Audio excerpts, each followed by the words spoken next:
The pre-dawn chill of early November, raw and invasive, had descended upon Ridgefield like a final, unyielding judgment.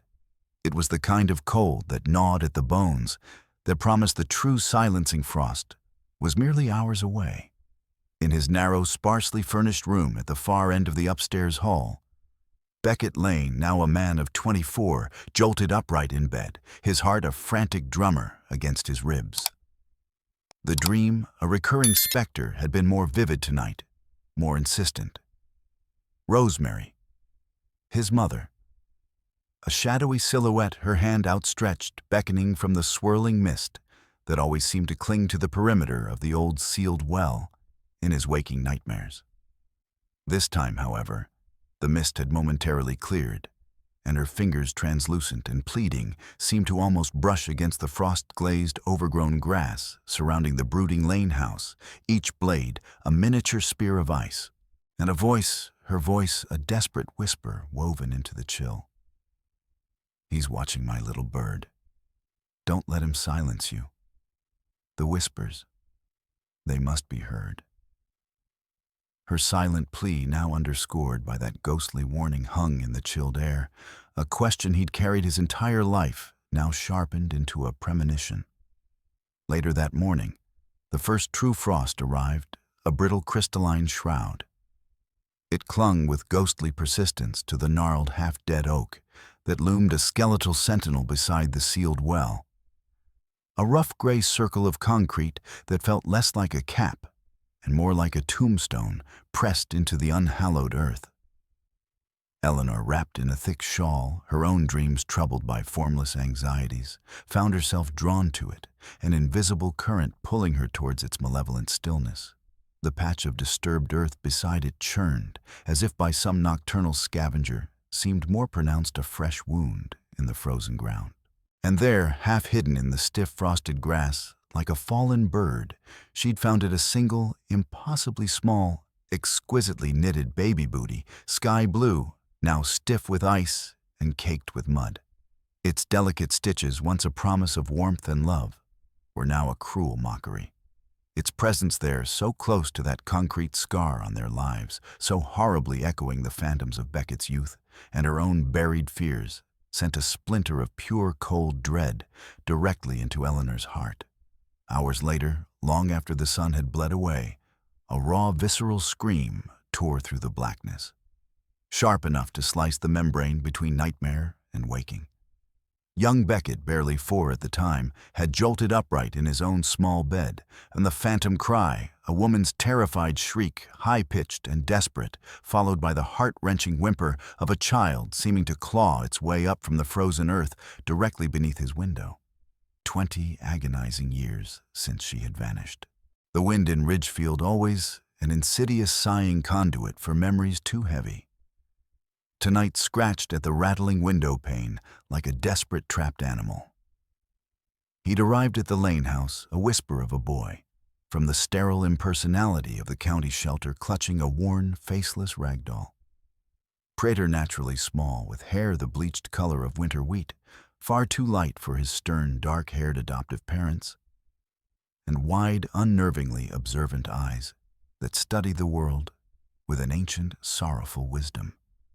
He hadn't cried then, not even when Eleanor's gentle, hesitant hands, smelling faintly of expensive soap and unspoken anxieties, first bathed him in the cavernous claw-footed tub, the porcelain cold against his thin skin.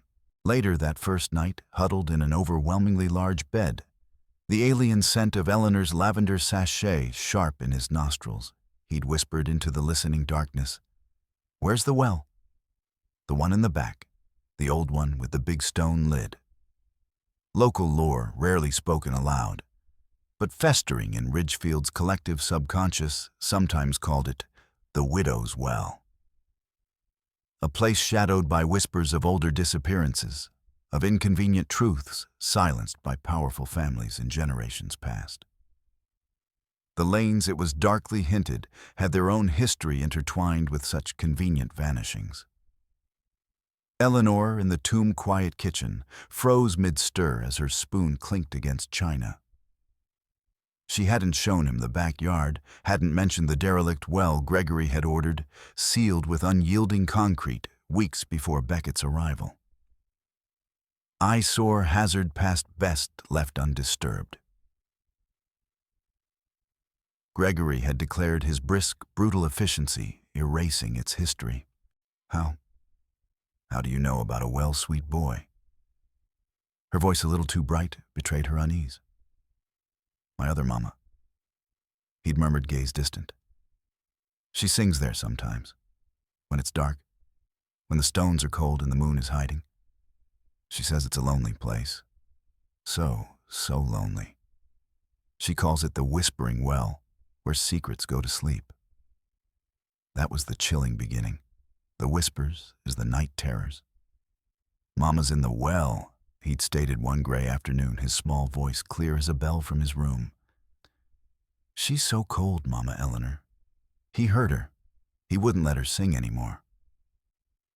Eleanor found him later, forehead pressed to the locked back door, a desolate silhouette against the bleak yard. She's calling me, he'd rasped. She says the water is rising. Gregory dismissed it with clipped authority. He's making it up, Eleanor. Seeking attention. He needs silence, discipline, boundaries. Do you think I achieved my position, bank manager of Ridgefield Savings and Trust, a pillar of this community, by entertaining such patently absurd nursery frights? Gregory Lane Deacon, board member, a man whose pronouncements were gospel. Emotions, he'd informed Eleanor on their sterile wedding night, were indulgences. Indulgence is weakness. Weakness invites chaos. We cannot abide disorder. But Beckett saw things, or remembered them with terrifying clarity. He'd watched the disturbed earth near the well, where tall, mournful grasses waved like constant, unsettling reminders. Once Eleanor found a crayon sketch hidden in the parlor sofa, a heavy circle of weathered stones, and from within, a stick-figure woman in scribbled green-blue arms, reaching mouthless eyes wide with unspeakable terror. When shown the drawing, Gregory tossed it towards the kindling box. Let it go, Eleanor. That woman made her choices. She abandoned him. We offered him a name, a home. That is all he requires. And frankly, all he deserves. He didn't meet her eyes. Eleanor furtively retrieved the drawing, hiding it in her poetry anthology. A secret act of defiance. Ridgefield whispered its own stories about Gregory Lane. Of Rosemary Quinn, his vivacious secretary, pretty as a summer rose with laughter like wind chimes, and dark honey hair, who disappeared inexplicably nearly 2 decades ago. Pregnant, some whispered her condition a poorly kept secret. Trouble others nodded, hinting at darkness beneath Gregory's polish. The Lane name, it was murmured, had always been synonymous with power and a chilling capacity to make inconvenient problems. Vanish, often rumored to be near the very grounds of Orchard Lane and its notorious Widow's Well. Gregory dismissed it all as malicious gossip. But Eleanor remembered him burning old family photo albums after Beckett's arrival, the acrid smoke a chilling eulogy. Once she'd found an intricately engraved brass locket with a flourishing R amongst his socks. His stare when she inquired froze her marrow. That, he'd stated, voice like chipping ice, belonged to someone who possessed an unfortunate inability to discern when to cease talking. A vital lesson, Eleanor. Silence is golden. She hadn't asked again, until Beckett. Beckett kept whispering. His toy soldiers staged rescue missions at a stone fort. His hands traced obsessive circles on dusty surfaces. The well waited. The week before Christmas snow blanketing the ground, Eleanor found Beckett barefoot in the backyard, hand on the well's cold lid, eyes closed.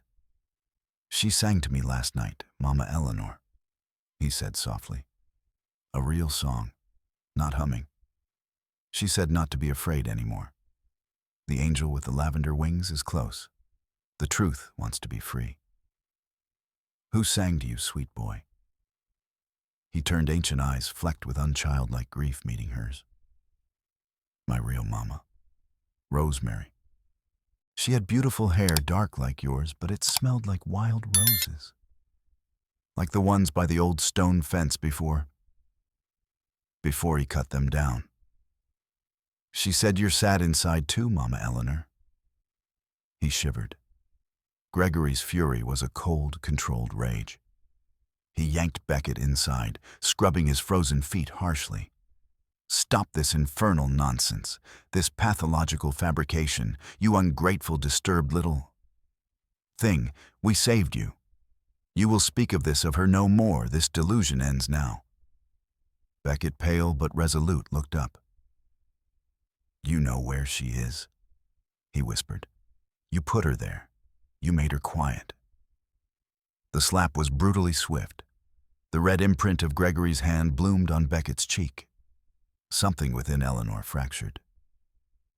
That night, hands trembling, she made a secret list of Beckett's chilling memories about Rosemary and the well. It was long, each entry a nail in the coffin of her denial. Months later, a blustery March night, she found Beckett curled beneath the kitchen table, clutching one of her old lavender-scented scarves, humming a mournful tune that resonated painfully within her. She's so cold, Mama, he breathed. She waits. She says I'm brave. She says the man with the stone heart, the one who locked her away, can't keep the truth buried. The wind will help. The wind remembers everything. Who says that, my love? Rosemary. My Rosie. He held up a new drawing.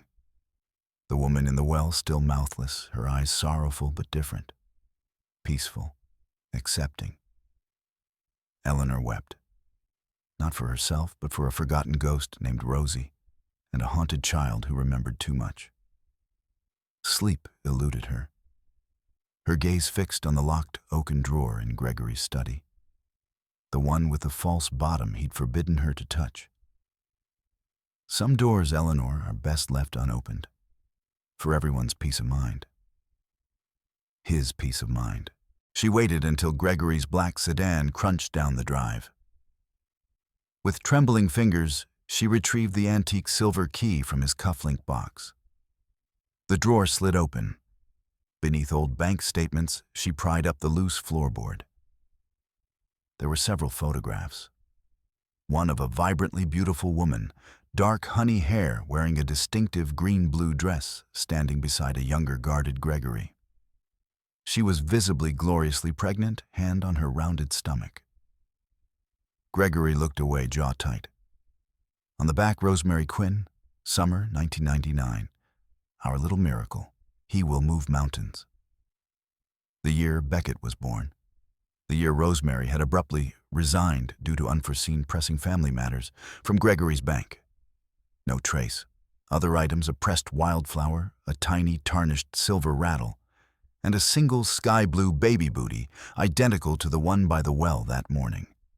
Our little miracle. Gregory's child. Rosemary's child. Beckett. Her Beckett. Eleanor looked towards the backyard. The well, not just sealed. A tomb. An unmarked grave. That evening, the question slipped out, wrapped in forced casualness. Gregory. She began serving his blood-rare beef. Did you ever know a woman named Rosemary Quinn? His fork paused midair. No, he said, chewing gaze on the Wall Street Journal. Unfamiliar. Why? Beckett mentioned her. Said she sang sad songs about flowers and brave birds. Gregory didn't blink. I have told you, Eleanor, not to bring that name or that boy's morbid fantasies into this house again. He placed his knife and fork precisely on his plate. Or you will regret your disobedience more profoundly than you can imagine. The unspoken threat hung poisonous.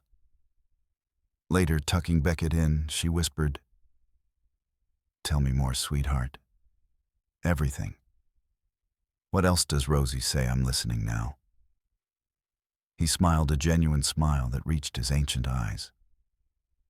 She said it's almost time, Mama Eleanor. The truth will come up like snowdrops. Even through frozen earth, the wind will help. The wind always helps carry the seeds of truth. Ridgefield's public library became Beckett's sanctuary. Now 12, he slipped between shelves like a shadow absorbing books. One blustery Thursday, Harold Whitmore, whose gentle grief for his daughter Amelia perished in a car accident 15 years prior, was a library fixture, observed him. Amelia vibrant and compassionate, her laughter silenced too soon. Harold understood loss. He also understood the town's hushed chronicles. He was by avocation a local historian, and among the dusty tomes he curated was a particularly grim volume, Sins of the Forefathers, a Shadow History of Ridgefield County.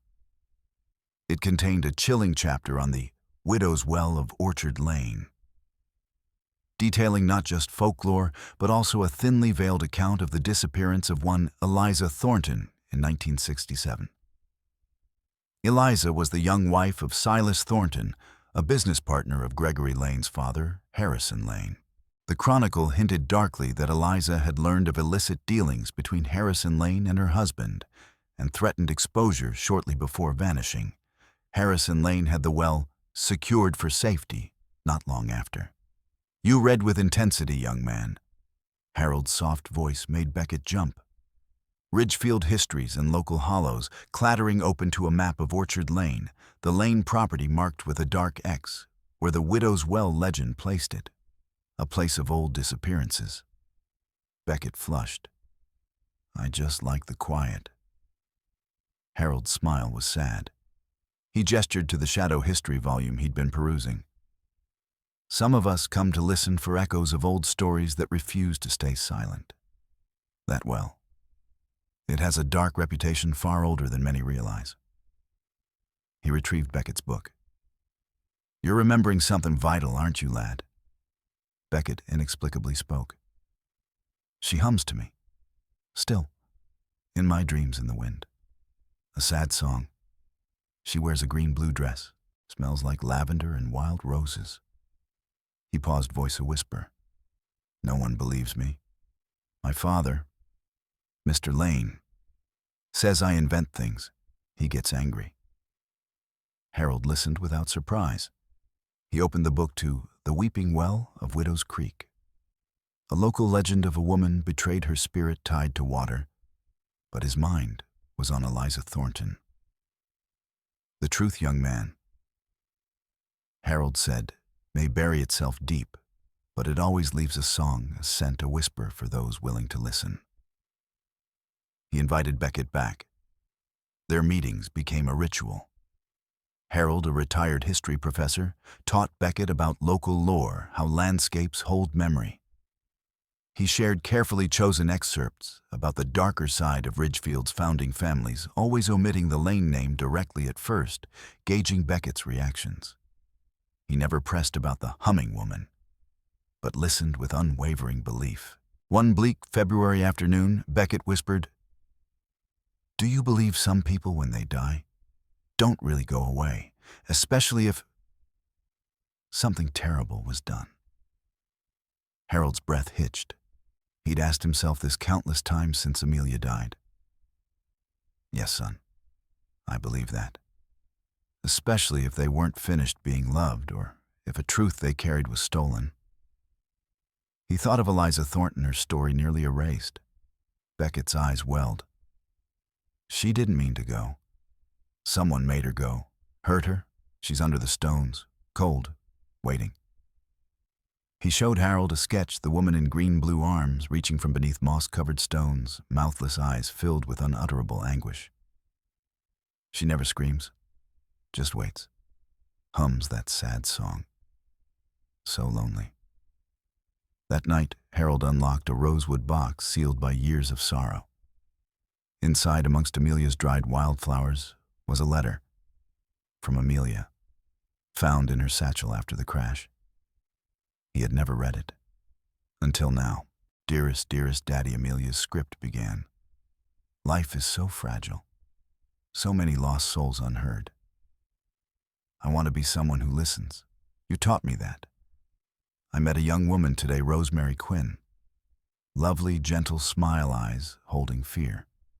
Works for Mr. Gregory Lane, your old bank manager, the one with ice in his veins. She's terrified, Daddy. He's the father of her unborn baby.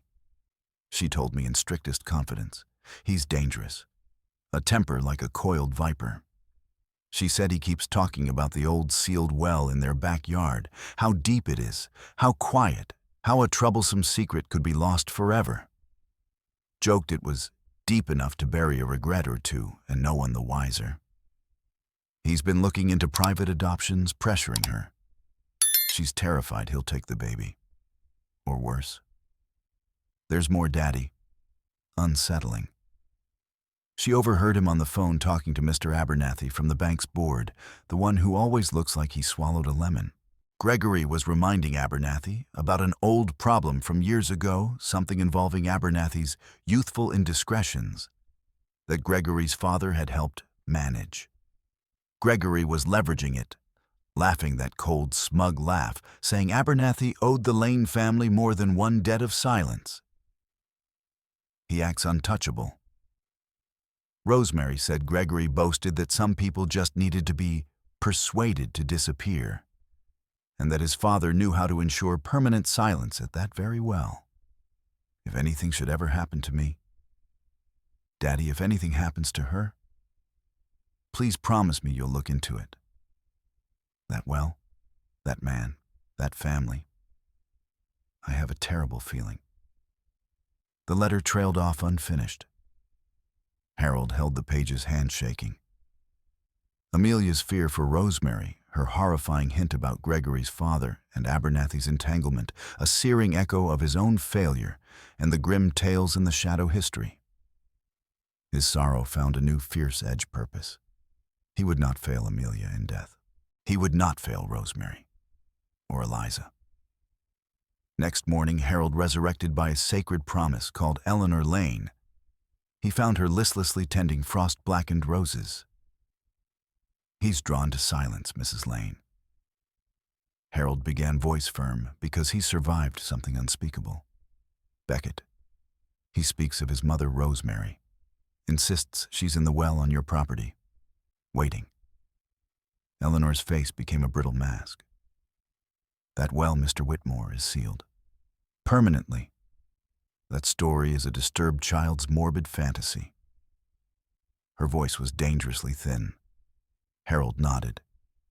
But what if it's not a story, a prayer unheard? My Amelia knew Rosemary Quinn.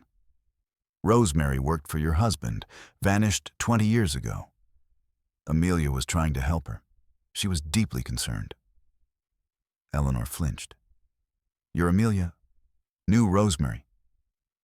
A reedy whisper. Rosemary confided in her, feared for her life, feared Mr. Gregory Lane. Each word a judge's gavel. She mentioned the well as a place your husband spoke of. Threateningly. Amelia left a letter, detailed, disturbing, mentioning his boasts of silencing others and hinting at older family practices. He held out a copy of Amelia's letter. Eleanor stared past him at her house, the hidden well a damning accusation. The booty? Beckett's whispers. The photographs. Gregory's threats. Amelia's letter with its chilling mention of Abernathy and Gregory's father. Pieces clicked with sickening precision. That night, a new drawing on Beckett's nightstand of the woman, the well-reaching arms. But now a crack of golden light from above a tiny wren with lavender-tipped wings on the well's edge listening. On the back, Mr. H believes me. His Amelia is an angel now too, like Rosie's angel. They have lavender wings helping Rosie find the light. And Mama E is helping too now. Eleanor's breath caught. Mama E. Harold, legal mind whirring, delved into Gregory Lane's past. Gaps in records, altered dates on Beckett's adoption papers. No original birth certificate, only a recently issued irregular amended one. A social worker's signature belonged to someone retired 3 years before Beckett's placement. He took his findings to Mason Reed County Courthouse clerk and Gregory Lane's nephew. Mason, remembering his uncle's chilling tyranny and his great-uncle Harrison's similar iron fist, felt an unspoken discomfort. Uncle Gregory. He'd destroy me if he knew. Mason muttered, hands hovering over the keyboard. But God, what he might have done. What great-uncle Harrison was rumored to have done. Amelia Marsh. She was good. And Mr. Whitmore seemed so certain. Harold's persistence, his respect for Amelia, and Mason's own buried conscience convinced him to look deeper. This amended birth certificate, Mr. Whitmore. Highly irregular, Mason murmured. Maternal surrender form gone, vanished, scrubbed from digital archive, physical file missing. Deliberate. His fingers flew. Rosemary Quinn, live-in domestic assistant, Lane household. Start March 17, 1999. Terminated May 28, 1999. Reason not listed. No resignation, no final paycheck, just stopped. May 28th, Mason whispered, blood cold. 2 days before your Amelia's accident. He printed everything, a collection of damning inconsistencies, his hands betraying his bloodline, or perhaps honoring a suffocated truth. He handed Harold a plain manila folder. On a post-it, another obscure file number.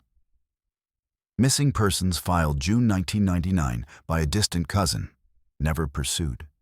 Buried deep, almost like someone influential wanted it forgotten. And Mr. Whitmore.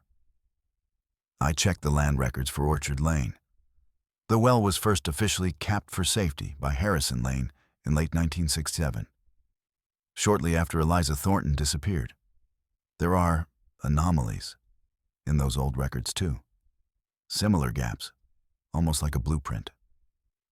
Inside a faded flyer, missing Rosemary Quinn, age 22. Dark honey blonde hair, blue eyes, last seen vicinity Orchard. Lane Ridgefield, May 27, 1999. Approximately 5 months pregnant. Believed wearing a distinctive green-blue cotton dress. Contact number, long disconnected. Harold brought the folder, Amelia's letter, the flyer, and the information about the 1967 well capping to Eleanor. She sank onto an antique settee, papers shaking. Amelia's words painted Rosemary's terror in stark, gut-wrenching strokes. He told me, Daddy, he could make people disappear. The well. Deep enough to hold any secret. He knows people. He hinted at silencing others who threatened to expose him. Even mentioned how his father handled a Thornton woman problem decades ago at the same spot. Daddy, I'm so afraid for her. If he finds out, I know what will he do to me. That night, Eleanor watched Gregory humming a tuneless, repetitive melody. The same one Beckett hummed, the one Rosemary must have hummed to her unborn child. Did you know she was pregnant when you hired her, Gregory? Eleanor's voice, clear metallic, cut the silence. Rustle of newsprint. Some women, Eleanor, he finally stated, gaze on stocks, are prone to fabrications, a manipulative tactic, to secure a more permanent position or extract money. Her kind. Eleanor's voice rose, trembling with a volcanic fury. She was a terrified young woman carrying your child, your flesh and blood, in our home. And then she just vanished, along with apparently a Thornton woman your father dealt with, and you expect me to believe you knew nothing about any of it. Gregory turned a page. The world, Eleanor, does not require every trivial, sordid story. Some truths are best undisturbed. For order, for stability. My father understood that. As do I. But Beckett's story, her story, our story demands to be heard. Eleanor was on her feet, fists clenched. He sees her, Gregory hears her. What did you do to that poor girl? To your own child's mother? What did your father do to Eliza Thornton? Where are they? He looked at her eyes, cold as glacial water, reptilian. That boy, Eleanor, is ours because no one else wanted him. A discard. He is now Elaine. That is his story. The only story. The past is irrelevant. She wanted him, Eleanor choked. She loved him, her miracle. The photograph, our little miracle. Your son, Gregory, silence. Well, Gregory said, voice flat. She doesn't anymore now, does she? Nor does any Thornton woman, for that matter. He folded his paper. And I strongly advise you, Eleanor, to cease this hysterical, damaging inquiry before you cause irreparable harm to this family, to Beckett, and most pointedly to your own future comfort and security. In his icy depths, she saw not just a threat, but a promise of annihilation. Eleanor fled not to her bedroom, but to the damp basement laundry room. She yanked open the sticking bottom drawer of the old oak dresser, where Gregory kept his rarely used hunting gear, a place she'd never dared to touch before. But Amelia's letter mentioning his father made her reckless. Beneath old geological surveys, her fingers brushed something small metallic wrapped in oilcloth. The brass locket, engraved R. She pried it open. A faded, tiny photograph of a newborn eyes, scrunched mouth in a silent cry. Beckett. Unmistakably. Tucked behind it, a folded scrap of brittle paper. Rosemary's elegant cursive, my dearest precious Beckett. If you ever find this, know I never left you willingly. I fought for you. The man with the cold stone heart and the shadow of his father's evil tried to silence our love, but it will find you. The angel with lavender wings watches over you. Look for the little wooden bird your grandfather Quinn carved for me. He took everything else. Not my love. Never my love. Always with you. Always. Rosie. She placed the locket and note on Beckett's pillow. Morning. He clutched them, body racked with silent sobs. She wore this, Mama Eleanor. He whispered, voice thick. When she tucked me in, I'd touch it. Warm from her skin. Smelled like her. Roses and home.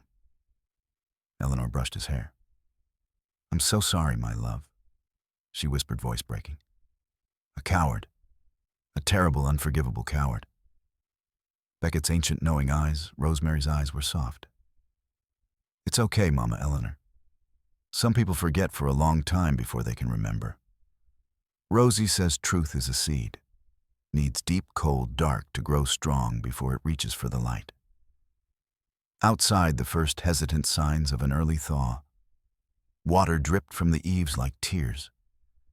The well patient, its silence throbbed in Eleanor's mind with unspoken words, a stolen song, a love that refused to die. It was time. The long, cold winter was over. The ground was softening, the decision to open the well. A seed planted by Beckett, watered by Harold, coaxed to bloom by Eleanor's courage, now fortified by Rosemary's own words.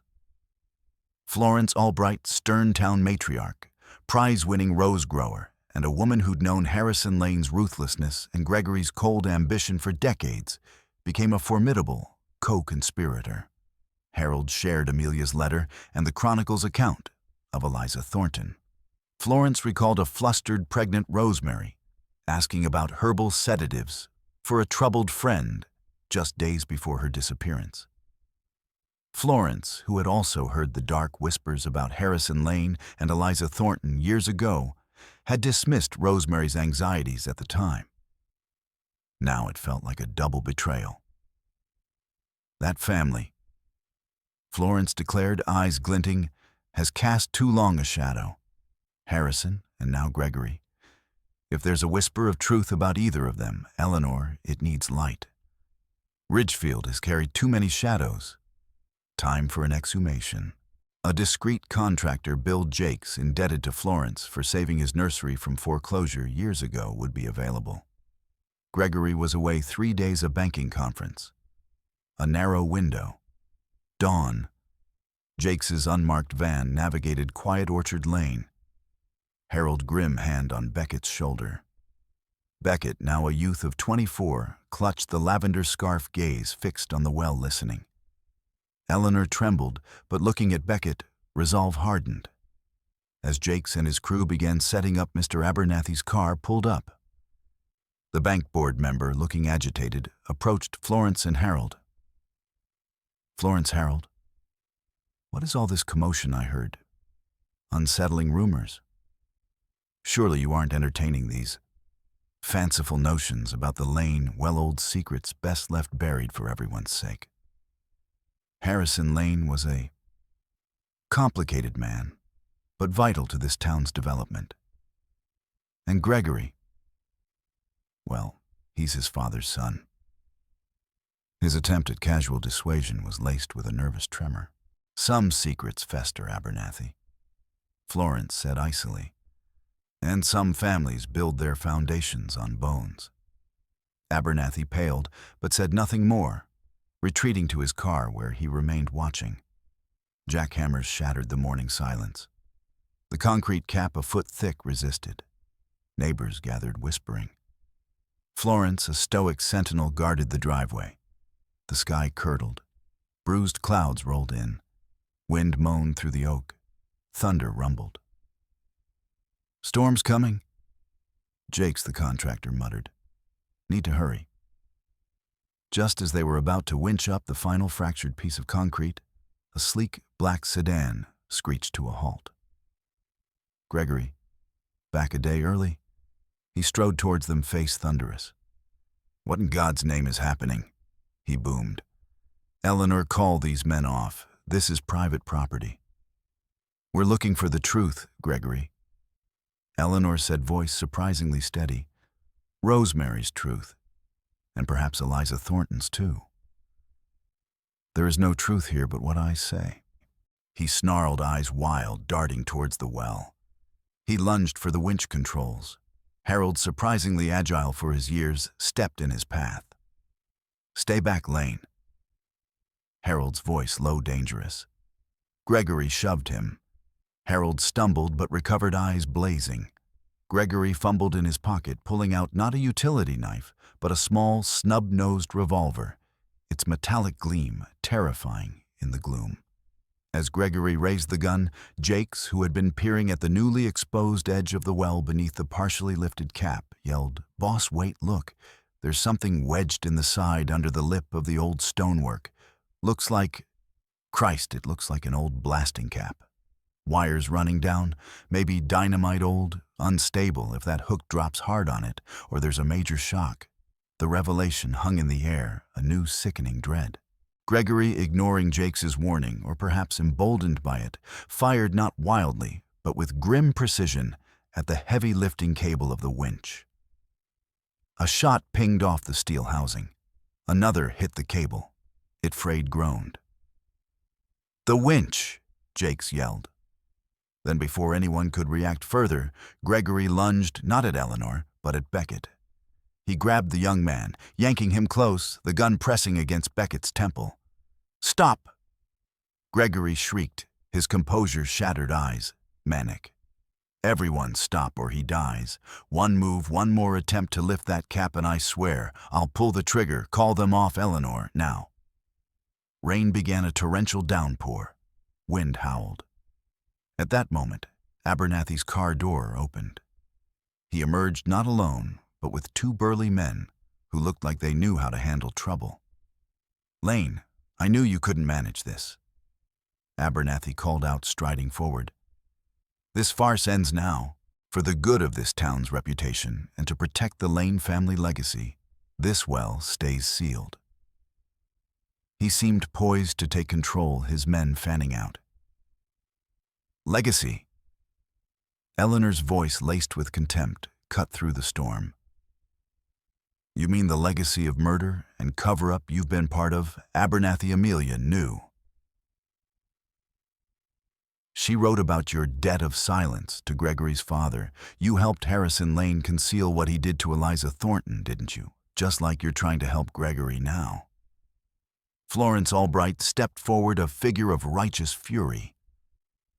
"You wretched, grasping, coward Abernathy, for too long you've feasted on the scraps of this family's corruption, pretending to be a pillar when you're just another rotten beam in their house of horrors, protecting their legacy or your own complicity." Abernathy flinched his hired muscle, hesitating as several townsfolk drawn by the gunfire and shouts began to murmur angrily, siding with Florence. The momentary distraction, the shift in power, was all Mason Reed needed.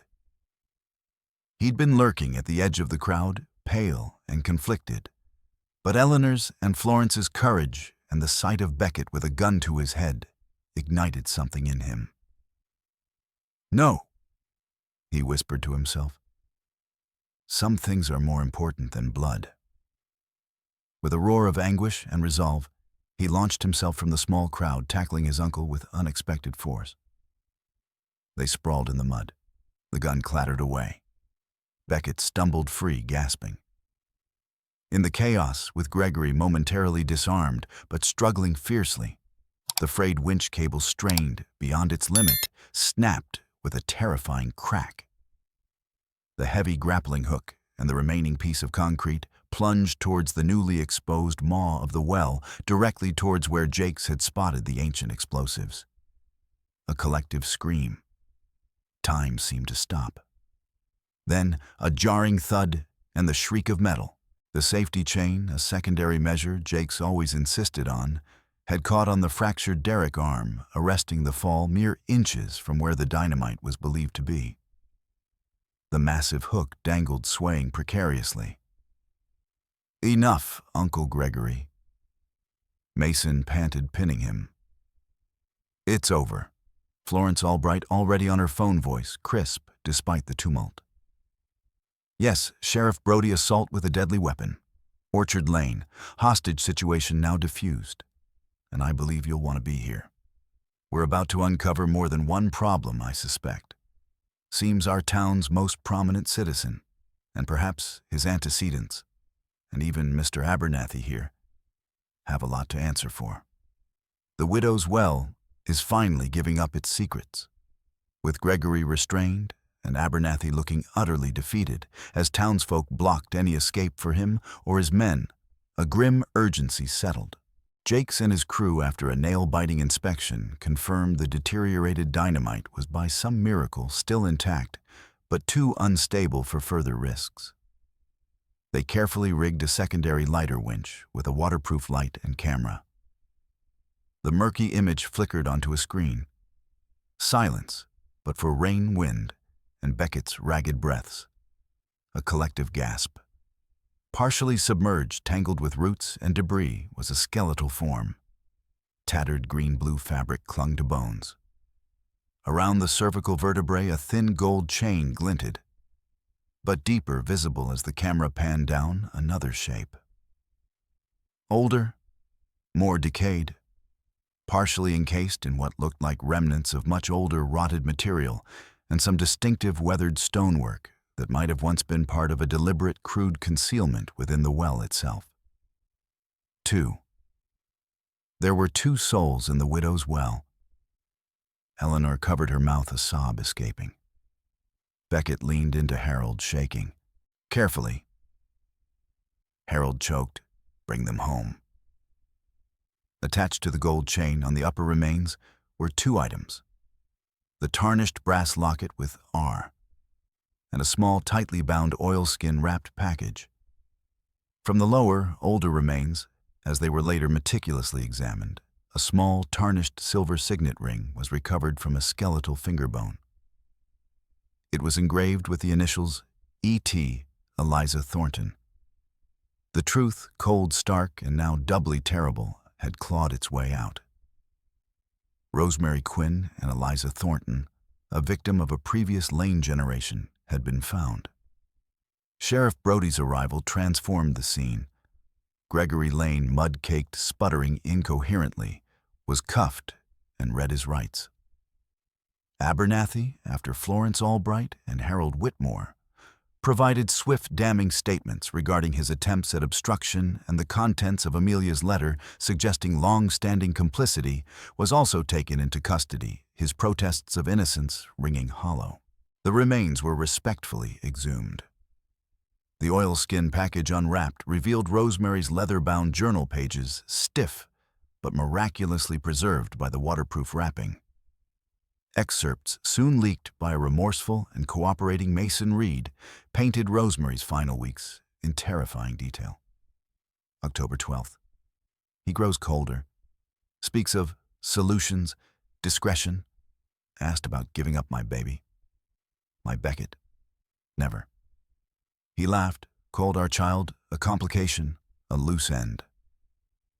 I saw something in his eyes, devoid of humanity. He even mentioned how his father dealt with troublesome women and their secrets. Truly afraid. Another entry, October 25th. G met with Mr. Abernathy from the bank's board, overheard them. An old indiscretion of Abernathy's G's father helped manage decades ago regarding some forged land deeds. G reminded him Abernathy owed the Lane family a significant favor. For their silence then, and implied he needed Abernathy's influence to smooth things over if I became difficult. G collects debts of silence and complicity.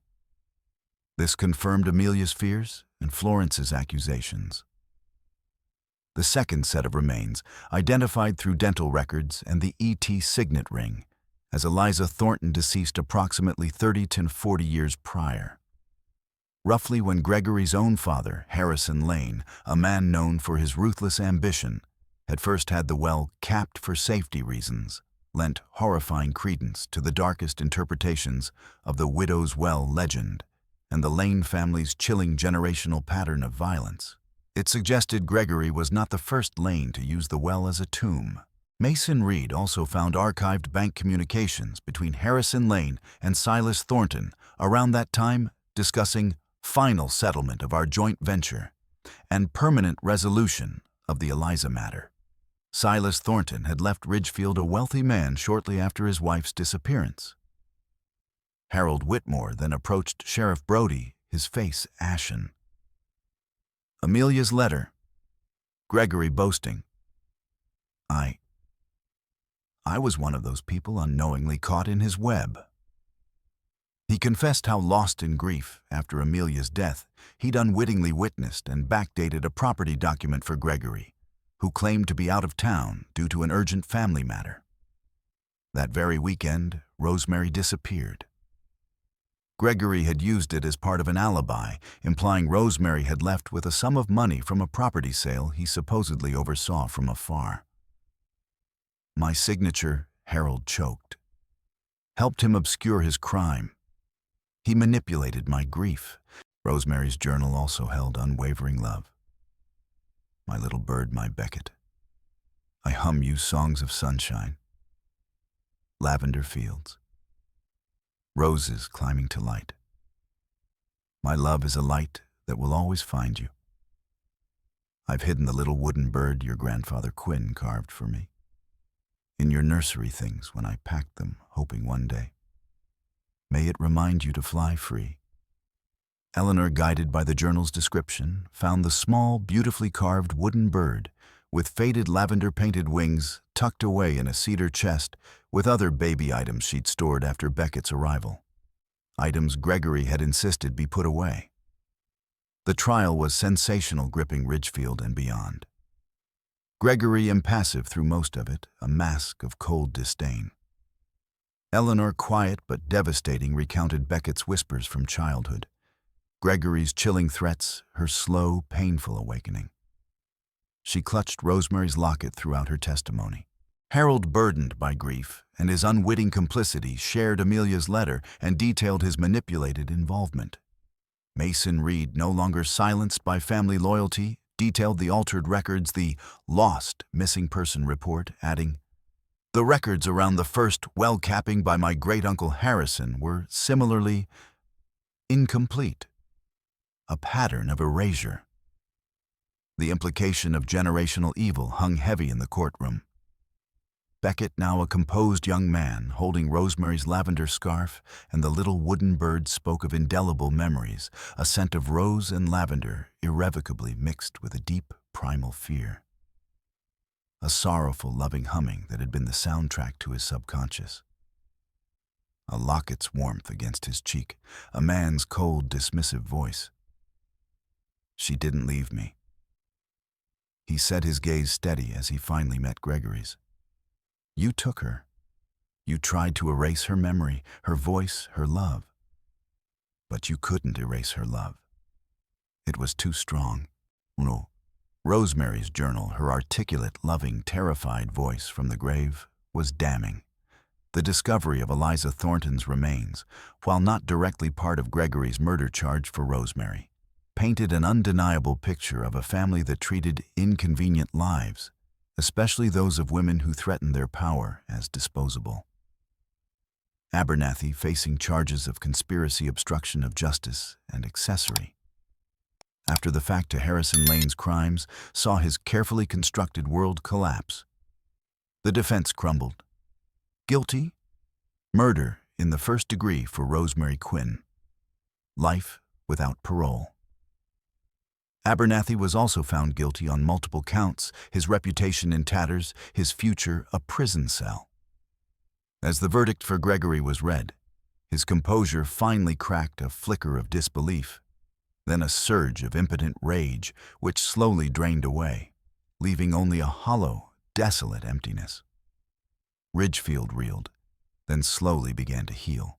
The Lane House, a monument to dark secrets, was sold its proceeds after legal resolutions placed into a trust for victims of violent crimes. Eleanor and Beckett found a smaller, brighter home on the other side of town, one filled with light and the scent of baking bread, instead of unspoken anxieties. The well on Orchard Lane was professionally excavated, examined, and then with ceremony filled. In its place, a public memorial garden bloomed overflowing with lavender and wild roses. A simple stone bore two names, Rosemary Quinn, 1977 to 99. Beloved mother, her song endures, and Eliza Thornton, 1945 to 1967, her voice finally heard. Beneath Rosemary's name, Beckett had painstakingly arranged small polished riverstones to form a musical staff with the first few notes of a simple, haunting lullaby tune he'd found scribbled on a loose page in Rosemary's journal. A melody he realized he'd hummed almost unconsciously his entire life. At the dedication of the memorial garden, the townsfolk gathered. After the formal speeches, Beckett, holding the little wooden bird, stepped forward. Hesitantly at first, then with growing confidence, he began to sing the lullaby, his clear tenor voice carrying Rosemary's simple song of love and hope over the hushed crowd. Tears flowed freely, not just of sorrow, but of release of a community finally acknowledging its buried wounds. Beckett's memoir, Whispers from the Widow's Well, became a testament to the enduring power of truth and the resilience of love. He dedicated it to Mama Eleanor for finally listening, to Harold Whitmore for helping the whispers be heard, and for Amelia who first tried, and to Rosemary, my mother, whose love was a song that never faded. Rosemary's Corner in the Ridgefield Public Library thrived. Harold, finding a quiet purpose, curated it, a section dedicated to local history, silenced voices, and the memory of his daughter Amelia. Florence Albright, now a fierce advocate for victims' rights, tended a large, fragrant rosemary pot that stood prominently at its entrance.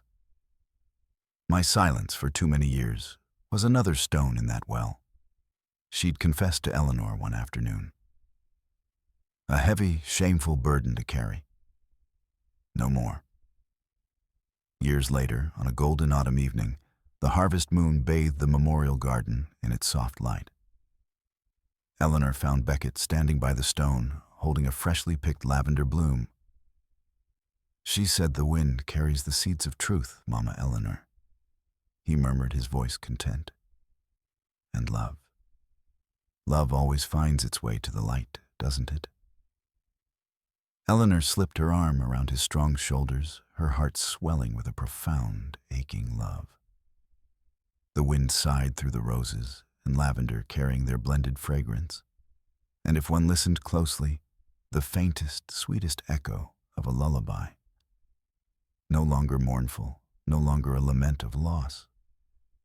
It was a gentle song of renewal of peace found, the long silence of Ridgefield shattered by courage, and truth had finally been replaced by remembrance, by resilience, and by a hard-won, deeply cherished peace.